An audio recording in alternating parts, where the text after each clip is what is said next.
Maimee Woosley. By Sunday morning, Maimee Woosley was being referred to as the KFC lady. In the deep hours, 3 to 4 a.m. Sunday morning, she had taken turn and told her story.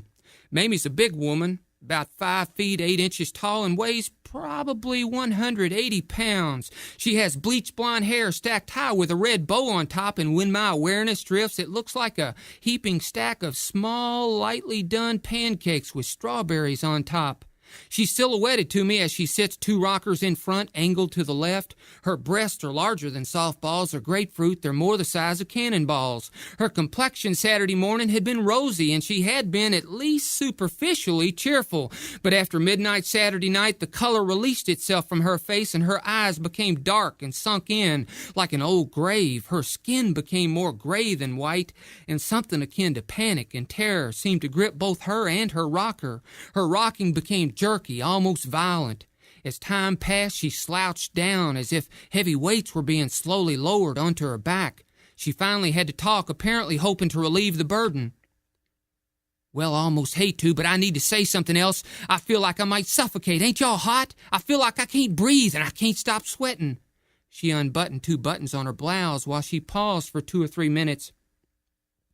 "You know, I'm really sort of glad I did this. I was so sick of my life and myself. I just wanted to die. The only time it seemed like I had any peace was at work serving up that old fried chicken. The more hours I could get, the happier I was. I didn't have to listen to those screaming, arguing kids, not to mention my old man, like living with Satan himself. I tell you, I almost hate to say it, but I'll be glad when all this wonderful life is done with, all this damn pain, days bleeding into days. Who ever heard of a weekend? Sounds like something in a dream or some storybook. Weekend. Weeks don't ever end for me, and that son of a bitch I live with, if you call it living. I know he's messing with my Rachel, and her only 14. Him and his black dog calls him Jesus. The nerve that man's got. No, I wouldn't call it nerve either. I think he's just empty except for some kind of evil streak that runs in him. Wish to hell I'd never married him.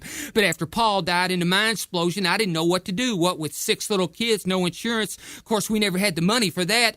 With all the bills and the kids, what on coal miners pay, we couldn't afford no luxuries. Had hard enough time with food and a place to live, and he started hanging around like some old mangy dog in heat. He'd come to the screen door and just stand there staring in, and I told him to go away, and after a while he would, but then the next day he'd show up again, same thing, wanting to know if he could help out.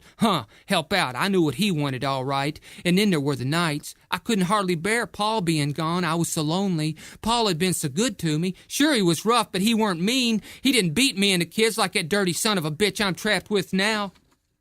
She paused for a minute to catch her breath and dig deeper. "You know why I'm doing this stupid crazy thing that we're all doing right now? 'Cause a week ago, 'cause one night last week, it was late, I was sitting in the kitchen down at Crono's where we live. I was sitting in the kitchen holding a washcloth with ice in it over my eye 'cause he done got drunk, and when I come in the front door from work, he and Rachel was coming in the back door, and I said, 'Where the hell you two been?' He got mad and hit me in the face with his fist and knocked me back into the front door. So I was sitting in the kitchen, and he come in and throwed the newspaper down on the table and said, 'Look at this.' And I did, and it was something about this rocking chair thing, and he said, 'You're gonna be in this, and you're gonna win the money, else don't come home.' I didn't say nothing. I didn't even look at him, and he said real low and mean like, 'Did you hear me, woman? I said you're gonna be in this, and if you don't win, I don't ever want to see your ugly face again.' She didn't say anything for about 2 minutes, then straining, nearly choking. 'So you see, that's why I'm here, and I'm sick to death worried, 'cause I'm tired and I don't know how long I can hold out, and I know if I don't make it, I don't know what's going to happen, 'cause he's been getting a lot worse lately, and he's tired of me and my complaining, and I think he's thinking about running off with my Rachel, and I'm afraid she might go, and she got no idea what she's getting into with that devil, and she's my oldest, she's my baby, and I don't want her hurt.' Tears are flowing down her swollen face. 'And it's only going to get worse, and I want him gone, but I don't want to lose my baby.'